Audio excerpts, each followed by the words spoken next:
வணக்கங்க. நம்ம இன்னைக்கு பார்க்க போறது எர்த் பிட் டெஸ்டிங் பத்தி பார்க்க போறோம்.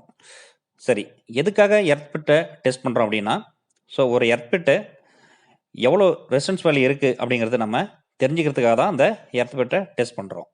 சரி, இதுல எவ்வளோ வேல்யூ இருக்கணும் எர்த் பிட்ல அப்படின்னா, இது இன்டர்வியூல கண்டிப்பா கேட்பாங்க. ஒரு எர்த் பிட்ல எவ்வளோ வேல்யூ இருக்கணும் அப்படின்னா, வித் கிரிட்னா லெஸ் தென் 1 ஓம் இருக்கணும். இது அக்செப்டபிள் வேல்யூ. அதே மாதிரி வித்தவுட் கிரிட்னா 5 ஓம் லெஸ் தென் 5 ஓம் இருக்கணும். 5 ஓம் இருக்கலாம் அல்லது அதுக்கு கீழே இருக்கணும். சரிங்களா? சரி. கிரிடுனா என்ன? வித் கிரிடுனா என்ன? அல்லது வித்தவுட் கிரிடுனா என்ன? அப்படின்னா வித் கிரிடுனா கம்பைனாக இருக்கும். அதாவது ஒரு 4-5 எர்த் பிட்டு அல்லது 10-15 எர்த் பிட்டு வரிசையாக அந்த லிங்கு சரிங்களா எர்த் ஃப்ளாட்டோட கனெக்ட் பண்ணியிருப்பாங்க.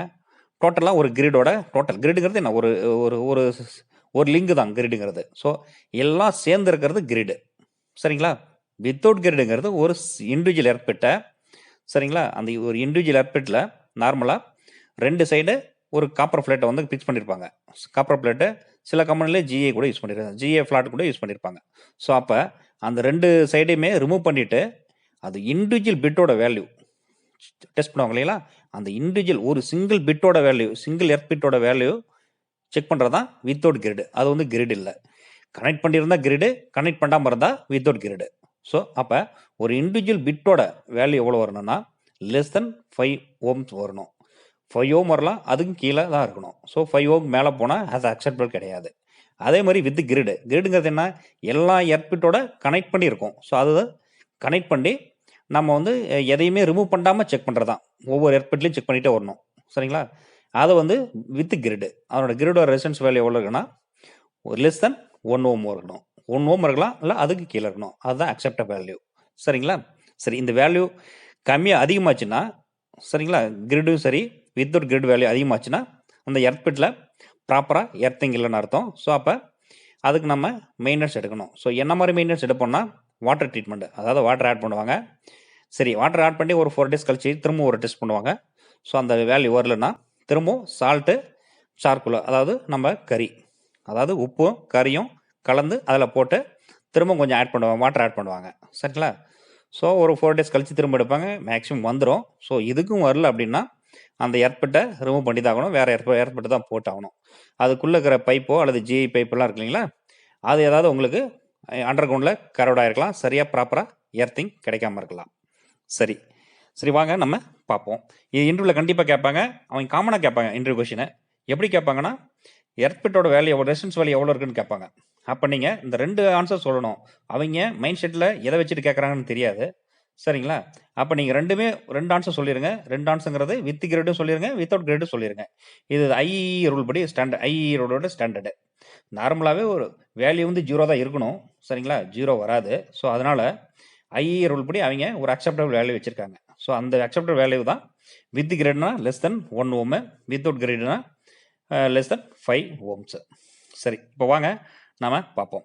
இது வந்து ஒரு எர்த் டெஸ்டரு. சரிங்களா? பாருங்க, இது C1 P1, இது பாருங்க B2 C2ன்னு இதில் எழுதியிருக்கு. C1 C2ங்கிறது current electrode. சரிங்களா? P1 P2ங்கிறது potential electrode. அதாவது Pங்கிறது பொட்டன்ஷியல், Cங்கிறது கரண்ட். சரிங்களா? பொட்டன்ஷியல்ங்கிறது உங்களுக்கு வோல்டேஜ், உங்களுக்கு எல்லாத்துக்கும் தெரியும். சரி, இப்போ C1ம் P1ம் பார்த்தீங்கன்னா இந்த டெஸ்ட் கிட்ட இருக்கு இல்லைங்களா, இது ரெசிஸ்டன்ஸ், அதாவது எர்த் டெஸ்டர், இதுக்குள்ளே இண்டிவிஜுவலாக இன்ஃபீல்டாக கனெக்ட் பண்ணியிருப்பாங்க, அதாவது ஷார்ட் லிங்க் பண்ணியிருப்பாங்க. சரிங்களா? அப்போ இந்த ஒரு கேபிள் எடுத்தால் போதுமானது. ஸோ P1ம் C1 உள்ளுக்குள்ளே ஷார்ட் பண்ணியிருப்பாங்க. நம்ம நார்மலாக பார்த்தீங்கன்னா நீங்கள் இதில் அனலாக் மேக்கர் பார்த்துருந்தீங்கன்னா நம்ம இந்த இடத்துல ஒரு லூப் பண்ணியிருப்பாங்க, ஷார்ட் பண்ணியிருப்பாங்க, அதாவது வெளியில் ஷார்ட் பண்ணியிருப்பாங்க. அனலாக் மீட்டரில் நம்ம கையில் சுற்றுவோம் இல்லையா, அது மாதிரி மீட்டரில். சரி, இப்போ டிஜிட்டல் மீட்டரில் உள்ளுக்குள்ளே இன்ஃபீல்டில் ஷார்ட் பண்ணியிருப்பாங்க. அப்படி இல்லைனாலும் 2 ரோப் எடுத்து இந்த C1லேருந்து ஒரு ப்ரோப்பும் C2லேருந்து ஒரு ப்ரோப்பும் இந்த இடத்துல கொடுக்கணும். சரிங்களா? கொடுக்க தேவையில்ல. சரி, அப்போ இந்த C1 கிரீன் கலர் இருக்குங்களா, C1லேருந்து ஒரு ப்ரோப் எடுத்து, இதுதான் எர்த்து, இது வந்து எர்த் பிட்டு. சரிங்களா? இது எர்த் பிட்டு, இது எல்லாம் கிரவுண்டு. பாருங்கள், இது வந்து கிரவுண்டு. சரிங்களா? எர்த் பிட்டில் இந்த C1 இந்த ப்ரோப் எடுத்து எர்த்தில் கனெக்ட் பண்ணிடணும். எர்த் பிட்டில் கனெக்ட் பண்ணிவிட்டு அடுத்து 2 இருக்குது, P2 C2. P2லேருந்து எல்லோ கலருங்களா, எல்லோ கலர்லேருந்து எடுத்து ஒரு டிஸ்டன்ஸில், ஒரு குறிப்பிட்ட டிஸ்டன்ஸில் ஒரு இரும்பு ஸ்டீலில் நம்ம கிரவுண்டில் இன்ஜெக்ட் பண்ணோம். அடுத்தது சீட் எடுத்து அடுத்த கொஞ்சம் குறிப்பிட்ட டிஸ்டன்ஸில் கிரவுண்டில் இன்ஜெக்ட் பண்ணோம். ஸோ அந்த குறிப்பிட்ட டிஸ்டன்ஸ் என்ன அப்படின்னா, இது பாருங்க எர்த் இந்த எர்த் லென்த் எவ்வளோ இருக்குதுன்னா, நார்மலாக 1 மீட்டர்லையும் போடலாம், 1.5 மீட்டர்லையும் போடலாம், 2 மீட்டர்லையும் போடலாம், 3 மீட்டர்லையும் போடலாம். சரி, இப்போ இந்த டிஸ்டன்ஸ் எதை பேஸ் பண்ணி இருக்கும் அப்படின்னா, இந்த எர்த் லென்த்தை பேஸ் பண்ணி தான் இந்த டிஸ்டன்ஸ் வைப்பாங்க. இது பார்த்தீங்கன்னா இந்த எர்த் பார்த்தீங்கன்னா உங்களுக்கு 2 மீட்டரு. ஒரு எக்ஸாம்பிளுக்கு இந்த எர்த் நான் 2 மீட்டர் எடுத்துக்கிட்டேன். சரிங்களா? இப்போ எங்கள் கம்பெனியில் 3 மீட்டர் யூஸ் பண்ணுறோம். ஸோ இதை வந்து 2 மீட்டர் மட்டும் எடுத்துக்கிறேன். இப்போ இதனோட லென்த் வந்து 2 மீட்டரு. சரிங்களா? அண்டர் கிரவுண்டில் போயிடுச்சு 2 மீட்டரு. அப்போ இந்த 2 மீட்டர் இன்ட்டு 10 டைம்ஸ் போட்டுக்கணும். அப்போ இது 2 மீட்டர்னா இன்ட்டு 10னா 20 மீட்டர். ஸோ இந்த எர்த்பிட்டுக்கும் இந்த லாஸ்டோட சீட்டோட இருக்கு இல்லைங்களா, இந்த ஃப்ளோ இருக்கு இல்லைங்களா, இதுக்கும் இந்த ஸ்பைக்குக்கும் 20 மீட்டர் டிஸ்டன்ஸ் இருக்கணும். இதுக்கும் இந்த லாஸ்ட்டுக்கும் 20 மீட்டர் டிஸ்டன்ஸில் இருக்கணும். ஸோ அப்போ C1லேருந்து P2 10 மீட்டரும், P2லேருந்து C2 10 மீட்டரும் இருக்கணும். சரி, இப்போ C2 வந்து எர்த்பிட்டில் கனெக்ட் பண்ணியாச்சு. P2 வந்து இந்த எர்த்பிட்லேருந்து 10 மீட்டர் டிஸ்டன்ஸில், சரிங்களா, ஒரு இரும்பு சின்ன பைப்பில் நான் கிரவுண்டில் பதிச்சிட்டேன். P2 10 மீட்டர் டிஸ்டன்ஸில். ஸோ அப்போ P2லேருந்து அடுத்தது C2 இருக்கு இல்லைங்களா, C2 10 மீட்டர் டிஸ்டன்ஸில் இந்த C2 இங்கே ஒரு இரும்பு பைப்பில் நான் கிரவுண்டில் பதிச்சிட்டேன். இப்போ பதிச்சுட்டு இப்போ தான் நம்ம இதில் ஸ்டார்ட் பண்ணணும். ஸ்டார்ட் பண்ணும்போது உங்களுக்கு ஒரு வேல்யூ வரும். சரிங்களா? சரி, இப்போ ஆன் பட்டன் ஸ்டார்ட் பண்ணிட்டா உங்களுக்கு இந்த இடத்துல ஒரு வேல்யூ வரும். இப்போ பாருங்கள், இதை வந்து கிரிடா வித் கிரிடா வித்தவுட் கிரிடா அப்படிங்கிறத நம்ம பார்க்கணும். இப்போ வித் கிரிடினா நம்ம வந்து எதையுமே நம்ம ரிமூவ் பண்ணக்கூடாது. சரிங்களா? எர்த்பிட்டில் இருக்கிறத எதையும் ரிமூவ் பண்ணக்கூடாது. பாருங்கள், இதை ஒரு எர்த்பிட்டு. சரிங்களா? இப்போ நம்ம கிரிடு செக் பண்ணுறேன். கிரிடுங்கிறது டைரெக்டாக இது வந்து ஒரு 5-6-10 எர்த்பிட்டோட லிங்க் ஆகி வந்துகிட்டே இருக்கும். அப்போ இது எதையும் ரிமூவ் பண்ணக்கூடாது. இந்த எர்த்பிட் பார்த்தீங்கன்னா இது ஒரு எர்த் ஃப்ளாட்டும் இருக்கும், இது காப்பராக இருக்கும், இல்லை ஜியாக இருக்கும். பட் இது ஒரு எர்த் ஃப்ளாட் அண்டர் கிரவுண்டில் வந்து இதில் கனெக்ட் பண்ணியிருப்பாங்க, இதில் ஒன்று கனெக்ட் பண்ணியிருப்பாங்க. இப்போ இது ரெண்டையும் ரிமூவ் பண்ணாமல், ஃப்ளாட்டை ரிமூவ் பண்ணாமல் டைரெக்டாக இதில் ஒரு இதை கனெக்ட் பண்ணிவிட்டு இப்போ நம்ம அந்த டெஸ்ட் பட்டனை ப்ரெஸ் பண்ணால் உங்களுக்கு ஒரு வேல்யூ வரும். இது வரதான் கிரிட் வேல்யூ, அதாவது வித் கிரிடு. சரிங்களா? வித் கிரிட் தான் லெஸ் தென் 1 ஓம்ஸ் வரணும், 1 ஓம் வரணும். சரி, வித்தவுட் கிரிடுங்கிறது இந்த பிளாட்டை ரிமூவ் பண்ணிடணும். இது வந்து ஒரு காப்பர் பிளாட் வந்திருக்கு, அதே மாதிரி இங்கே ஒரு காப்பர் பிளாட் வந்திருக்கு. ஸோ இதை ரிமூவ் பண்ணிவிட்டு வித்தவுட் கிரிடுங்கிறது இண்டிவிஜுவல் சிங்கிள் பிட்டை மட்டும், இந்த பிட்டு எவ்வளோ ரெசிஸ்டன்ஸ் வேல்யூ வரும், சரிங்களா, இந்த எர்த் பிட் எவ்வளோ ரெசிஸ்டன்ஸ் வேல்யூ வரும் அதை செக் பண்ணுறது தான் வித்தவுட் கிரிடு.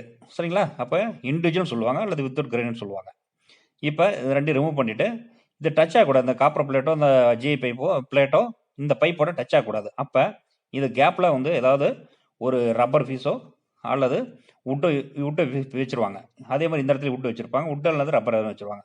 ஸோ அப்போ இப்போ அதை வந்து இந்த எர்த் ரெசிஸ்டன்ஸில் இருக்கிறத வந்து இதில் கனெக்ட் பண்ணிட்டு இந்த இண்டிவிஜுவல் பிட்டு வேல்யூ எவ்வளோன்னு பார்ப்பாங்க. இப்போ இந்த இண்டிவிஜுவல் பிட்டு எவ்வளோ இருக்கணும்னா லெஸ் தென் 5 ஓம்ஸ் இருக்கணும். ஸோ இது வந்தால் இந்த பிட்டு ஹெல்த்தின்னு அர்த்தம். ஸோ அதிகமாக இருந்துச்சுன்னா நம்ம வாட்டர் ட்ரீட்மெண்ட்டோ அல்லது நம்ம சால்ட்டோ அல்லது சார்கோலோ போட்டு நம்ம இந்த பிட்டை திரும்ப வாட்டர் ஆட் பண்ணிவிட்டு ஒரு 4 days கழிச்சு நம்ம எடுத்தோன்னா உங்களுக்கு வேல்யூ வந்துடும், வேல்யூ குறைஞ்சிரும். சரி, இதுதான் எர்த் பிட்டு. சரி, அடுத்தது ஆல்ரெடி நான் எடுத்த ஒரு ஃபோட்டோஸ் இருக்குது. சரிங்களா? அதை பார்த்தா உங்களுக்கு தெரியும். இது வந்து கிரிடு வித் கிரிடோட வேல்யூ லெஸ் தென் 1 ஓம்ஸ் வந்திருக்கு எனக்கு. சரிங்களா? இப்போ அந்த எர்த் பிட்டு பர்ஃபெக்டாக இருக்குன்னு அர்த்தம். சரி, இது 1க்கு மேலே போச்சுன்னா தான் நம்ம அந்த எர்த் பிட்டை செக் பண்ணணும், அதை மெயின்டெனன்ஸ் எடுக்கணும். சரி, அதே மாதிரி வித்தவுட் கிரிடு அதோட வேல்யூ இருக்குது, அதையும் பாருங்கள். அதையும் பார்த்து தெரியும் உங்களுக்கு. Without grid. சரி, இதுதான் எர்த் பிட்டோ ரெசிஸ்டன்ஸோட வேல்யூ. ஒரு நிமிஷம் இருங்க, அந்த ஃபோட்டோ இங்கே தான் இருக்கும்னு நினைக்கிறேன். சரி, அந்த ஃபோட்டோ வைக்க மிஸ் ஆச்சு. இதுதான். இது பாருங்கள், இது பார்த்தீங்கன்னா உங்களுக்கு வித்தவுட் கிரிடு 2.56 ஓம் வந்திருக்கு. ஸோ இது ஹெல்த்தி. எனக்கு லெஸ் தென் 5 ஓம் வரணும். ஸோ எனக்கு வித்தவுட் கிரிடு, அதாவது அந்த எர்த் பிட் இண்டிவிஜுவல் எர்த் பிட்டோட வேல்யூ. ஸோ எனக்கு லெஸ் தென் 5 ஓம்ஸ் வந்துருச்சு. இது எர்த் பிட்டு ஹெல்த்தி. ஸோ இது தாங்க கண்டிப்பாக இன்டர்வியூவில் கண்டிப்பாக கேட்பாங்க. அதாவது ரெசிஸ்டன்ஸு எர்த்பிட்டோட ரெசிஸ்டன்ஸ் வேல்யூ எவ்வளோ இருக்கணும் அப்படின்னு கேட்பாங்க. ஸோ அவங்க எதுக்கு கிரிடோட வேல்யூ கேட்குறாங்களா அல்லது எர்த்பிட்டோட வேல்யூ கேட்குறாங்களாங்கிறது நமக்கு தெரியாது. ஸோ நீங்கள் சொல்லும் போது சொல்லிவிடுங்க, sir with grid 1 less than 1 ohm, without grid less than 5 ohm. சரிங்களா? ஓகேங்க. வீடியோ பிடிச்சிருந்தா லைக் பண்ணுங்கள், சப்ஸ்கிரைப் பண்ணுவாங்க. மறக்காமல் புது விவரம் தான் கண்டிப்பாக சப்ஸ்கிரைப் பண்ணுங்கள். சரி, நம்ம மீண்டும் அடுத்த வீடியோவில் சந்திப்போம். நன்றி நன்றி நன்றி.